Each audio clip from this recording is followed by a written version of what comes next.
We see the power of it when we pass on this gift of good news from one generation to the next. As we continue in our series, we truly see that such ordinary offerings can become extraordinary when placed in the hands of our God, when entrusted to become something beautiful. And when we get to watch that pass from one generation to the next, to dare I say, the next and the next, even, it truly becomes holy and extraordinary. This morning, as we continue in this series of seeing where the church becomes the extraordinary vehicle for where God can use to be seen and known on this earth, we see the power of it when we pass on this gift of good news from one generation to the next. And of course, I have another story to share for you, this time from two members, Robert and Bob. Would you check out their story?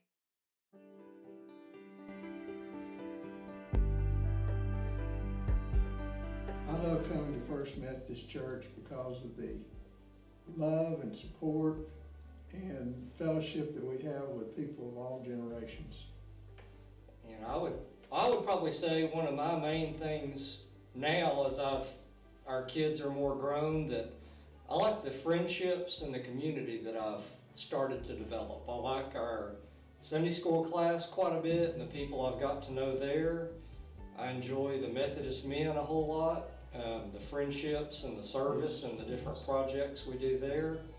And I really enjoy what we call our living room group, which is Ann Catherine and myself, and then 3 other couples that meet every other week and really just answer the question, how's your soul? So you get to be very close with those people. So.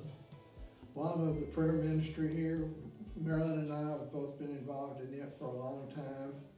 And, you know, in Hebrews 11, it says something about the ancients that the author of Hebrews told the believers about the ancients like Abraham and Moses and Noah and how they were to follow their faith example. Well, I joined the church through the confirmation class in 1958, and at that time there's probably not many of the ancients that anybody would know back then, that anybody now would know. But these people just set the example for me when I was younger as to kind of what a Christian would look like, what a church member would look like, and kind of what was expected of me as a church member, because they served out the example of servant leaders in a great way.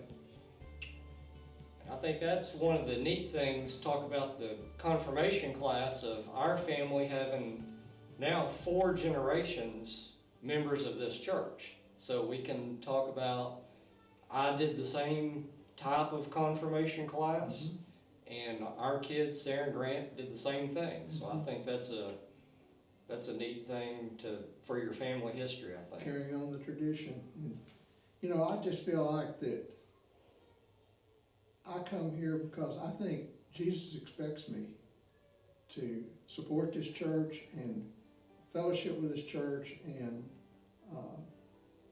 just commune with this church that's been here for me to support me through the great times of my life as well as the more difficult times.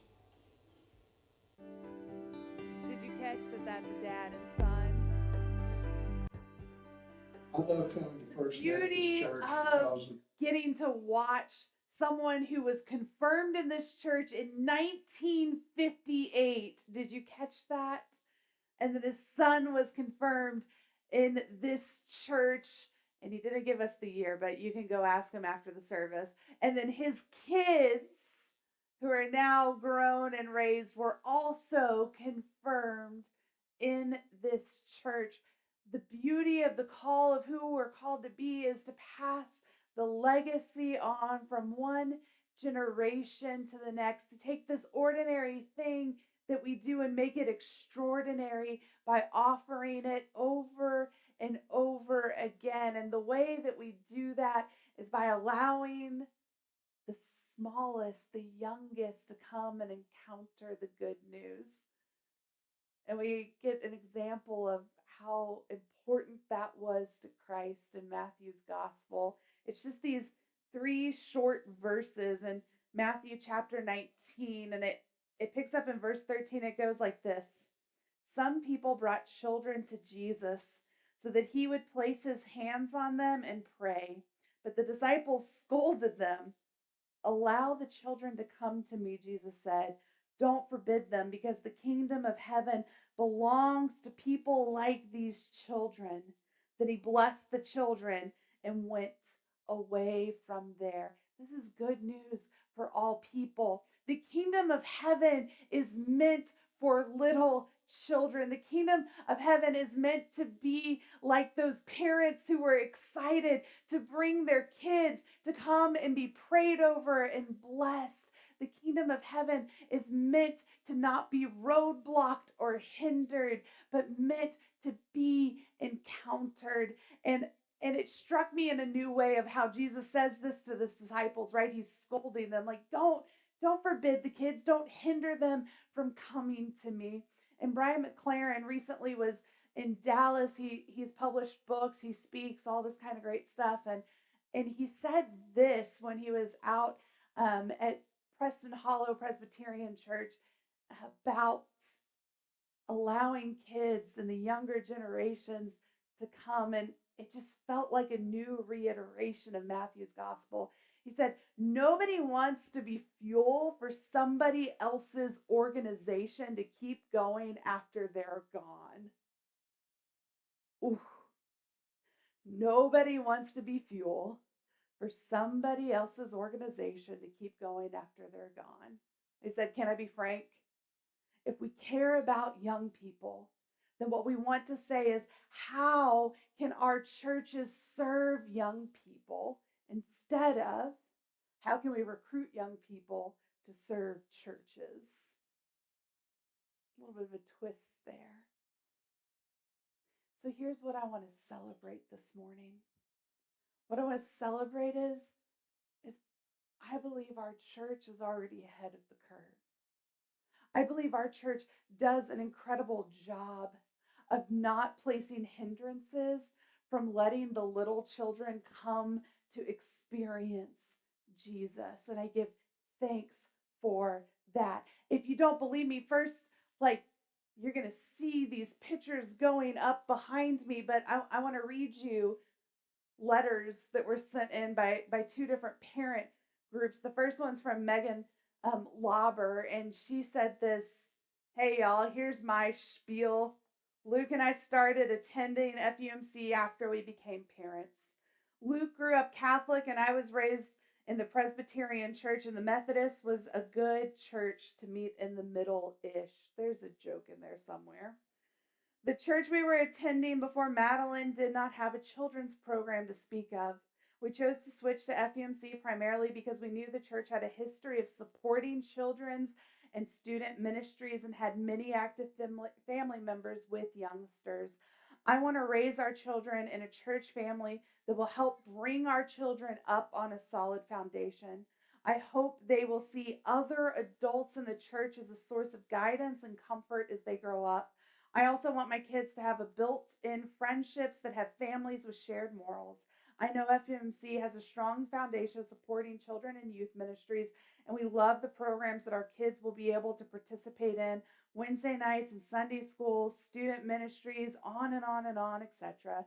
Seeing funds devoted to the playground entry area and that making families feel welcome was a priority of the church was such a great refresher for us. Before joining, I was nervous about the 3 different worship services and if we would be able to connect with families in the other services. But we have truly felt at home in this church and have made connections with so many members in the other services through all the church events. It feels like one church family. We are here to stay at FUMC as long as y'all don't give us the boot. We are a place where parents choose to come to raise their kids.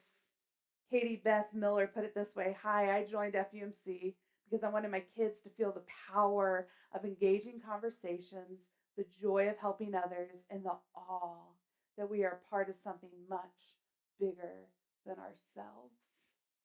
This is the gift that we offer to parents still to this day. And I'm looking out and I see so many people nodding their heads, and I see it amongst so many different ages of people who have kids right now that know that, yes, we have experienced this with our kids. I see it being nodded among people who are empty nesters now that go, yeah, that's why I raised my kids here. We have a history of it being a church that allows the children to come.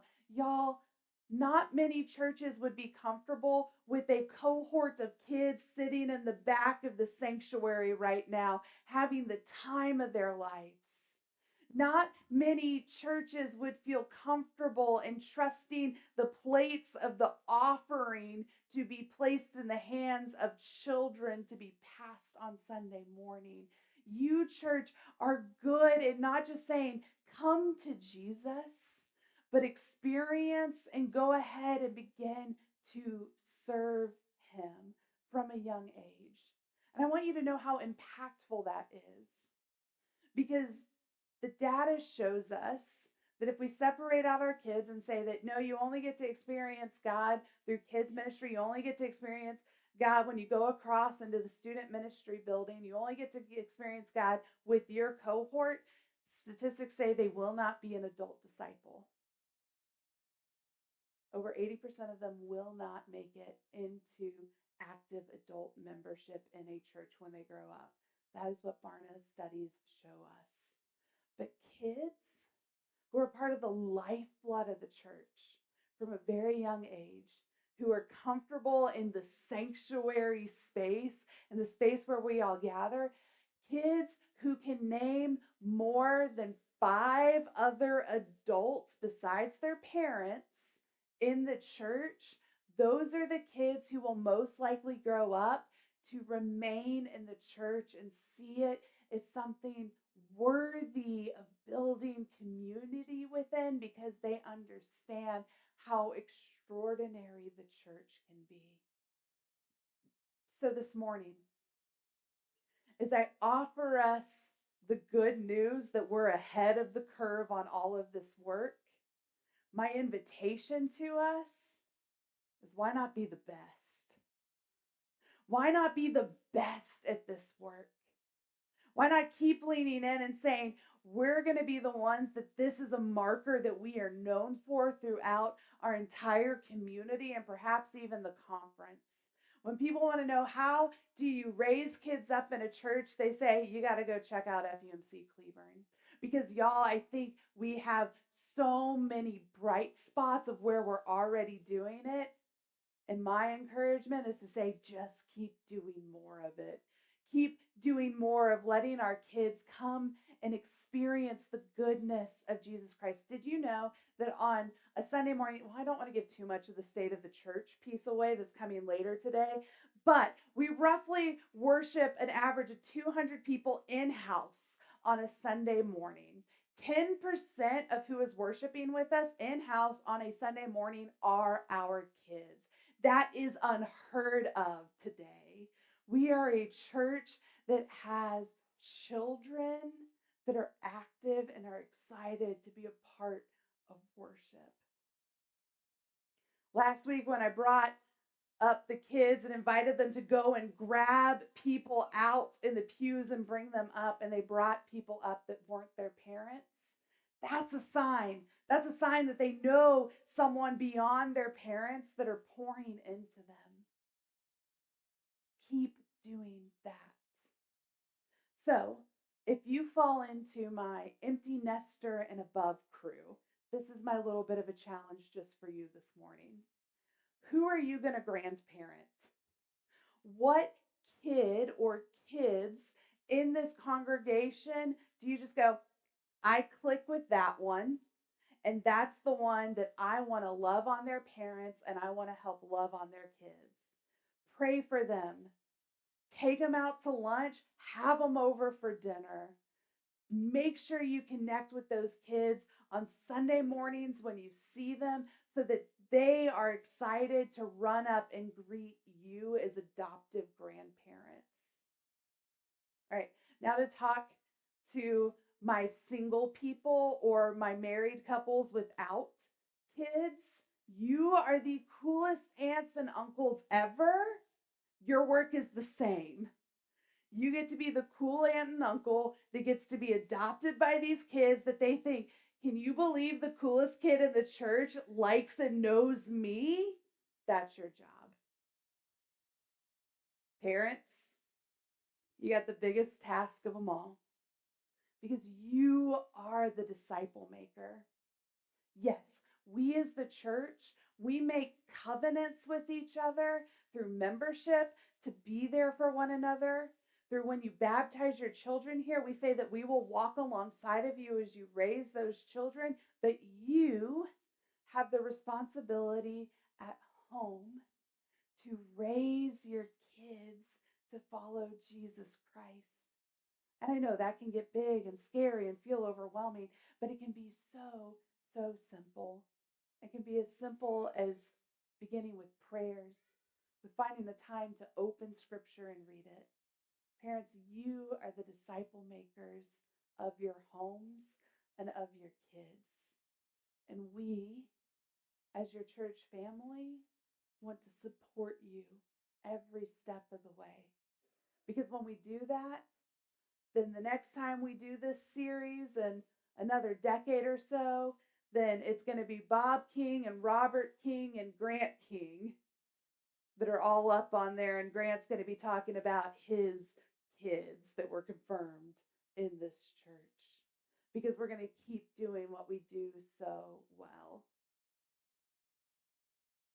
When I was pregnant with Ellis, there was something in the water because there were 5 of us all pregnant at the same time. 4 of us were all due 2 weeks apart. I don't know if you remember that season of the church. And someone said to me, well, we're just growing the church the old-fashioned way. And you know what? There's nothing wrong with that. Yeah, we're going to get into the other pieces of it. But if we're going to do it, let's make sure we do it in a way that we know our kids are going to still love and want to be a part of this extraordinary thing called church when they're raising kids of their own. Church, you are good at this work. My word for you this morning is be the best at it.